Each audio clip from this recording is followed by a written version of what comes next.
Ngayong araw mga kuys, magluluto naman tayo ngayon ng sobrang basic at sobrang dali na paksiw na bangus na lalagyan natin ng sili na hindi maanghang na galing kay Kuis Jonar nung pumunta sila ng La Union.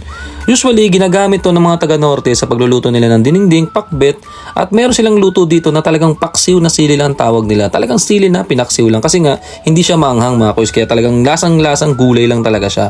Tapos ito mga kuys, lutuin natin to sa palayok. Gagamit lang tayo dyan ng paminta, bawang at luya. Tapos maglalagay rin tayo ng sili na rin dito mga kuys sa ilalim. Tapos saka natin ilalagay yung mga bangus natin mga kuys. Nilagyan na rin natin ng asin yung bangus natin para naman milasa na mga kuys. Tapos yan, isalansan lang natin na maayos yan. Isasama natin yung atay ng bangus mga kuys kasi talagang masarap yan. Lalo sa paksiw, ang sarap niyang atay na yan. Maglalagay na rin tayo sa ibabaw ng luya, bawang at paminta para kumbaga meron tayo sa ilalim na panlasa at meron tayo sa ibabaw.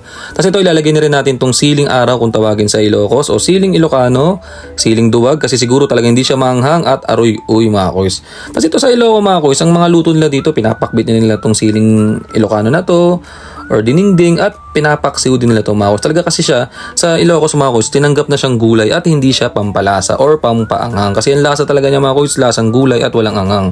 Yun yung mga kuys ha. Tapos ito naglagay tayong pampalasa na dyan, tsaka asin, paminta at naglagay tayo ng pinagprituhan ng baboy.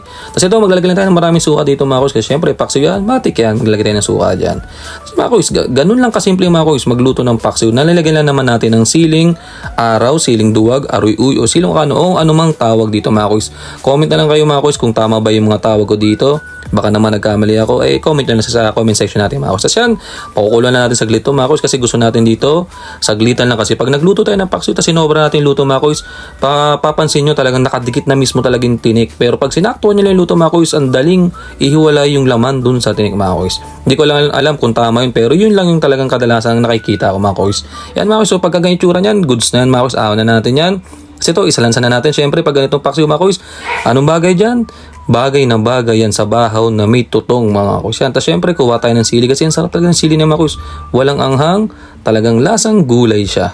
Sayang nga mga kuys kung may mga stock tayo dito na pampakbet or pang dinengdeng, yun sana lulutuin natin. Kaya lang, mas talagang nag-crave ako dito sa paksiw na bangus. At yun, naisipan ko, ilagay dito sa paksiw para yun ay mismong gulay. Kaya hindi, pansin nyo mga kuys, hindi na tayo naglagay ng palay dyan, okra, o kahit anumang gulay mga kuys. Kasi ito na yung ginawa nating gulay, yung siling araw, siling duwag, aroy o siling Ilocano mga kuys. Tapos ako mga kuys, pag sa paksiw, imbis na patis yung nilalagay ko, nilalagyan ko o binubudburan ko ng raksot yung mismong kanin. Tapos sabaw ng paksiw, talaga naman masot. Tignan nyo naman mga kuys, so, sobrang gana nito mga kuys. Yan mga kuys, ganun lang kasimple gumawa ng paksiw na bangus na nilagyan natin ng siling araw, siling Ilocano. Tara mga kuys, kain. Salamat.